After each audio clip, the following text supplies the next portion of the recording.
Salve a tutti amici di Angolo Nerazzurro, bentornati sul canale. Vigilia di Inter-Milan, uno dei pre-partita più sentiti della stagione e oltre ad essere una sfida importantissima come il derby, c'è tanto da analizzare sia dal punto di vista numerico sia dal punto di vista della lavagna tattica e naturalmente ci sono le formazioni, in particolare le probabili scelte di Chivu da commentare. Naturalmente prima di iniziare vi ricordo come al solito un bel like se vi piace il contenuto del video e l'iscrizione al canale se non siete ancora iscritti e se allo stesso tempo non volete perdere di vista Angolo Nerazzurro e sono anche due semplici click che danno un grandissimo aiuto al canale. Iniziamo innanzitutto da come arrivano le due squadre. Sono due squadre, l'Inter e il Milan, che arrivano comunque con un morale positivo, al di là del fatto che il Milan abbia pareggiato l'ultima partita prima della sosta, pareggio a Parma. Insomma, è una squadra che arriva comunque con una classifica buonissima, 22 punti, solo 2 punti dalla vetta occupata, come ben sappiamo, da Inter e Roma. Questo ci fa capire comunque che troveremo una squadra decisamente in salute. Tra l'altro è da sottolineare che questo Milan, il Milan di Allegri, per atteggiamento tattico che andremo a vedere, fa meglio nei big match piuttosto che contro le piccole. Se infatti andiamo ad analizzare contro Cremonese, Pisa e Parma, il Milan perde ben 7 punti con un doppio 2-2 tra Pisa e Parma e la sconfitta in casa con la Cremonese. Mentre contro Juve, Napoli, Roma e Bologna totalizza 10 punti. Quindi occhio, perché è un atteggiamento che tende a far particolar bene nelle sfide contro le grandi.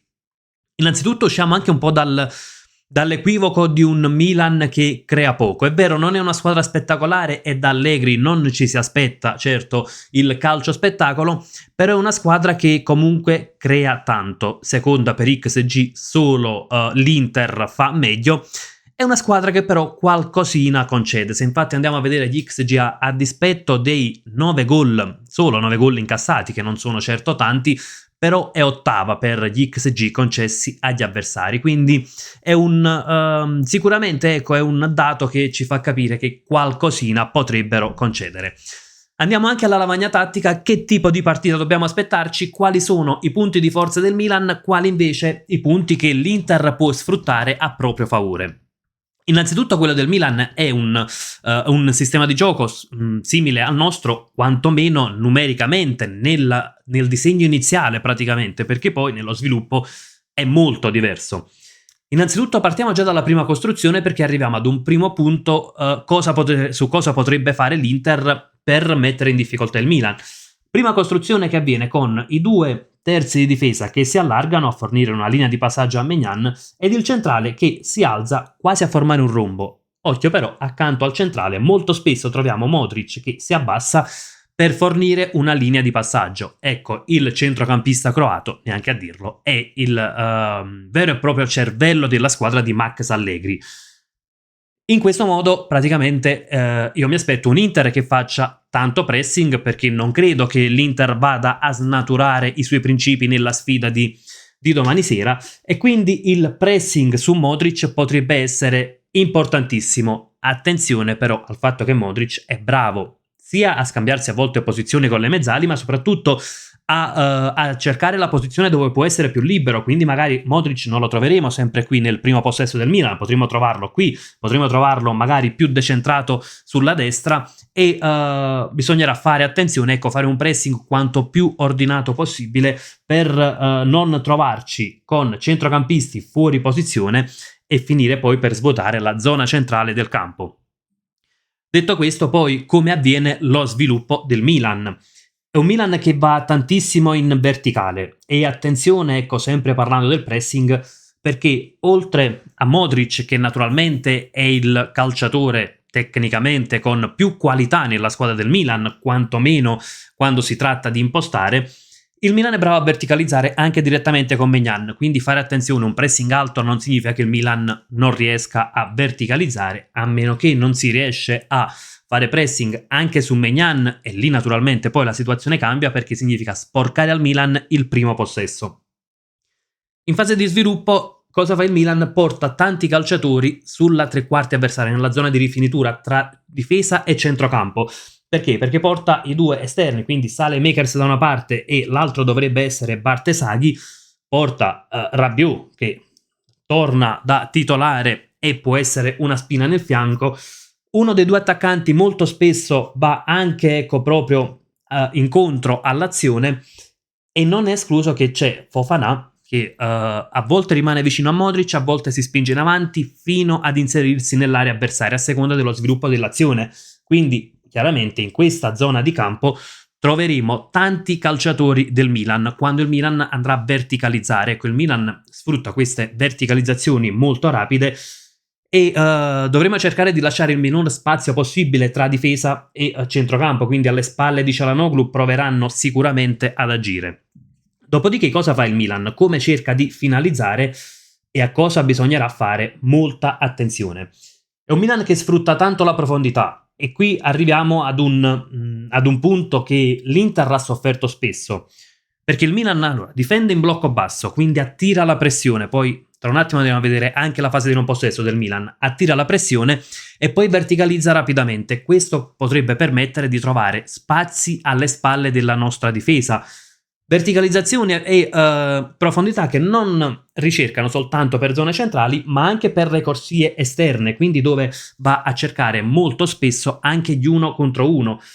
Leao io mi aspetto che possa giocare da questo lato, in modo che poi può anche allargarsi e andare proprio a sfruttare questa zona di campo, e da quest'altro lato c'è Saelemaekers. Infatti attenzione a queste situazioni, perché il Milan è la squadra è seconda in Serie A per dribbling tentati, l'Inter è ultima ed è terza per dribbling riusciti, con Saelemaekers che è il calciatore che in Serie A realizza il maggior numero di dribbling. Quindi attenzione a queste situazioni quando il Milan cercherà di sfruttare la profondità, a non lasciare l'uno contro uno, quindi sarà determinante il lavoro, che a dirlo, dei quinti, dei terzi, delle mezzali. E c'è un'altra situazione, che nel momento in cui il Milan cercherà di sfruttare queste zone, naturalmente, come detto prima, ci saranno anche gli inserimenti delle mezzali, e quindi si andranno in queste zone di campo a formare delle situazioni in cui magari il quinto deve andare a chiudere, ma la mezzala non può andare in supporto al quinto perché magari è tentato, o meglio è obbligato a seguire magari la mezzala avversaria. Quindi queste sono delle situazioni a cui far attenzione e evitare insomma queste verticalizzazioni molto rapide, soprattutto come dicevamo prima col primo pressing, che può in un certo senso mettere in difficoltà il Milan nel primo possesso. Milan che poi finalizza con tanti cross, e qui attenzione agli inserimenti in area, che siano di Rabiot, che sia di Fofana, ma anche al movimento dei due attaccanti, perché troveremo Pulisic e Leao, una coppia d'attacco molto pericolosa e che può mettere in difficoltà i nostri perché daranno pochi punti di riferimento, sono due attaccanti rapidi, molto mobili, e quindi occhio anche a queste situazioni. Quindi come detto arrivano sulle corsie esterne, uno contro uno, provano il cross al centro, o in alternativa attenzione anche al fatto che magari partono dall'esterno, poi si accentrano e provano il tiro in porta. Quindi fare particolare attenzione alle verticalizzazioni del Milan e a non lasciare gli uno contro uno sulle corsie esterne. Arriviamo anche alla fase di non possesso del Milan, perché è quella che probabilmente sarà uno dei banchi di prova, ecco, a giocare contro una squadra che gioca in blocco basso. Può essere, ecco, un banco di prova per un Inter che dribbla poco. Ecco, se vediamo i dribbling riusciti, se il Milan è terzo, l'Inter addirittura è terzultima in Serie A. Come difende il Milan? Innanzitutto blocco basso, poco pressing, diktat allegriano oserei dire, anzi per il pressing nel PPDA il Milan è la squadra che fa meno pressing. Per chi non fosse amante delle statistiche, naturalmente nei numeri vediamo un numero maggiore per il Milan, ma il PPDA sono i passaggi che una squadra concede all'avversario prima di attuare una prima azione difensiva, quindi naturalmente più alto è il numero significa che praticamente fa meno pressing la squadra, ed il Milan di pressing ne fa effettivamente poco. Come difendono? Linea a 5, arretrano gli esterni, e questo non è certo una novità per uno schieramento a 3, e occhio perché potremmo trovare una 5-3-2 ma anche un 5-4-1 in fase di non possesso, magari con Pulisic che va in linea con i centrocampisti centrocampisti che comunque arretrano e vanno a fare tanta densità, e quindi noi praticamente troveremo due linee, quella di difesa e quella di centrocampo, qui molto strette. In questo modo cosa fa il Milan? Blocca le zone centrali, perché con due linee molto strette c'è poco spazio nella zona centrale, spinge gli avversari ad andare sugli esterni, ma sugli esterni però raramente si trova l'uno contro uno, perché mentre gli esterni di centrocampo si abbassano a formare una linea difensiva a 5, quindi in questo modo ci sono poi gli esterni di centrocampo, andiamo a recuperare la pedina, ci sono poi gli esterni di centrocampo che si abbassano, e quindi con magari uno degli attaccanti, probabilmente Pulisic, che si abbassano e quindi finiscono per andare a rafforzare le corsie esterne. Cosa può fare l'Inter per cercare di mettere in difficoltà il Milan? Innanzitutto transizioni positive che devono essere rapidissime per la nostra Inter, quindi non permettere al Milan di riposizionarsi, recupero palla, verticalizzazioni rapide e cercare di andare a creare la superiorità sulle corsie esterne. Naturalmente mi aspetto più sulla corsia sinistra, che è quella che l'Inter sfrutta maggiormente. Come abbiamo detto, l'Inter dribbla poco, quindi se non trova spazio, difficile che possa superare in questo modo gli avversari. Se non c'è il dribbling, deve esserci la superiorità numerica. Superiorità che l'Inter potrebbe creare sulle corsie, soprattutto a sinistra, con l'avanzata di Di Marco, Bastoni che va a dare un aiuto. Qui c'è Sucic, almeno dovrebbe essere lui il titolare, e non escluderei che anche l'attaccante, magari Lautaro, può andare a dare un aiuto, quindi in questa zona di campo portare 3-4 calciatori per andare a sovraccaricare quel lato e provare a scardinare la corsia esterna del Milan con la superiorità numerica. Inter che quindi in questo modo potrebbe andare a sfruttare questa situazione per sfondare appunto da questo lato e poi magari andare a concludere con un cross, oppure magari appoggiare, cercare spazio al limite dell'area, ma qui è importante essere rapidi nel primo possesso, nella verticalizzazione, e anche un tiro da fuori potrebbe essere una soluzione. E tra le cose a cui far attenzione poi, se siamo così spinti in avanti, quindi con tanti giocatori che vanno a sovraccaricare questo lato, linea alta alle transizioni del Milan, perché il Milan verticalizza tanto, spesso si appoggia sulle punte, ma ecco, perché poi possono scaricare palla, ma in altre situazioni si arriva anche rapidamente con pochi passaggi dalle parti degli attaccanti rossoneri, che poi appunto con la squadra avversaria non ancora schierata possono sfruttare le abilità nella velocità, nel dribbling. Quindi insomma sono delle situazioni a cui bisognerà far attenzione. Riepilogando, quindi cosa deve sfruttare l'Inter? Innanzitutto pressing alto, che mi aspetto avvenga come molto spesso fa l'Inter di Chivu, fare un'aggressione anche nella transizione negativa, fare una riaggressione quanto più ordinata possibile in modo da non lasciare spazi.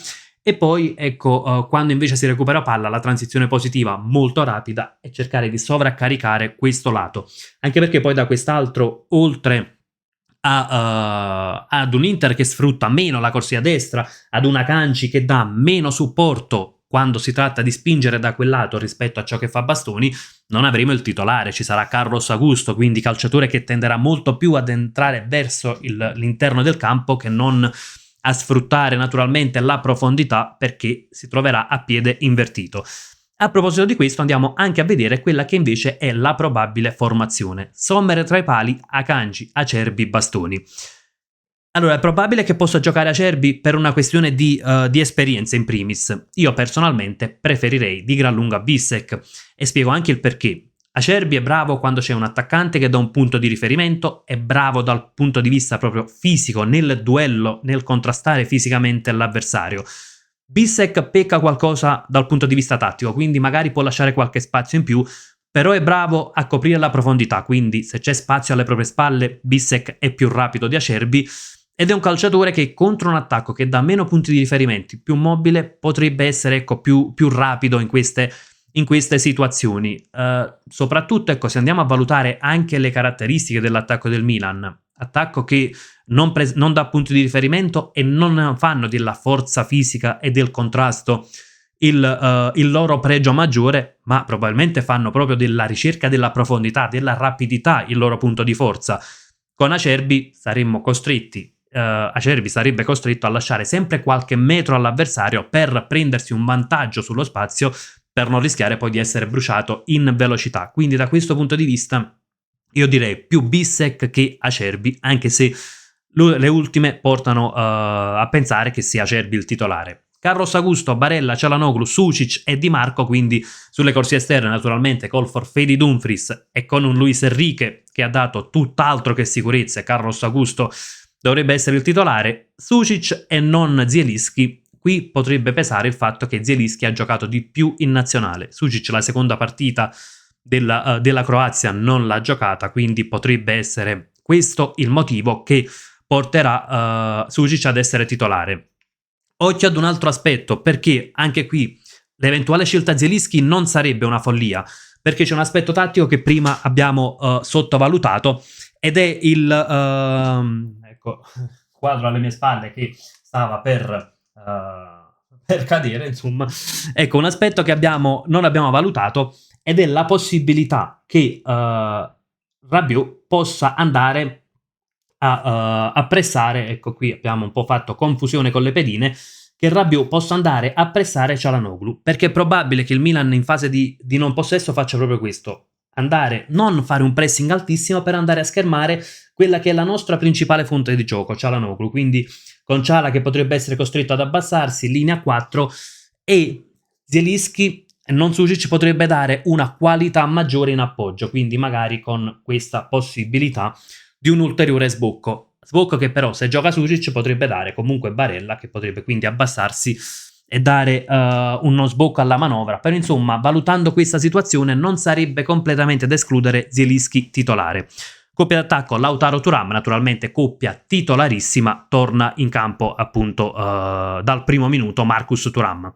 Per quanto riguarda il Milan invece, Maignan, Tomori, Gabbia e Pavlovic. Occhio alla rapidità di Pavlovic, il gol contro la Roma nasce proprio da un suo scatto, Milan che verticalizza rapidamente, Pavlovic che arriva fino all'interno dell'area avversaria, 1 contro 1 di Leao, appoggia Pavlovic che si inserisce, quindi occhio alla situazione che abbiamo appunto menzionato prima. Saelemaekers, Fofana, Modric, Rabiot e Bartesaghi, la linea 5 a centrocampo, Leao, Pulisic in attacco. Come detto prima, io mi aspetto più che però le due posizioni di Leao e Pulisic siano invertite, in modo che poi Leao si troverà a puntare l'avversario, a poter rientrare sul suo piede favorito.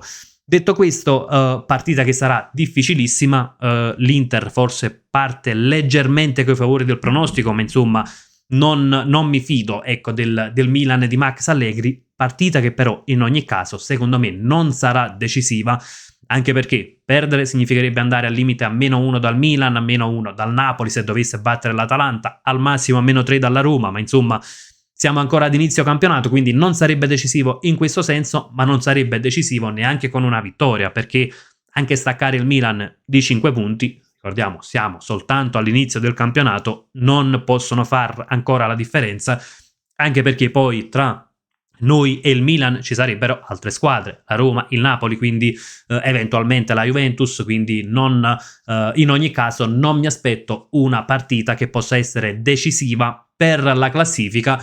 Certo, però battere il Milan darebbe un grandissimo slancio ad un Inter che sicuramente in questo momento vola anche sulle ali dell'entusiasmo grazie alle ultime prestazioni e alla testa della classifica, seppur in coabitazione con la Roma. Detto questo, ragazzi, aspetto le vostre considerazioni nei commenti. Secondo voi quale sarà il calciatore decisivo? Che tipo di partita vi aspettate? Se un Milan che può partire subito forte o un Milan che attende e quindi la partita toccherà a noi farla? Insomma, come al solito sfruttiamo la sezione commenti anche per confrontarci e come sempre invece io vi saluto con un gran bel Forza Inter.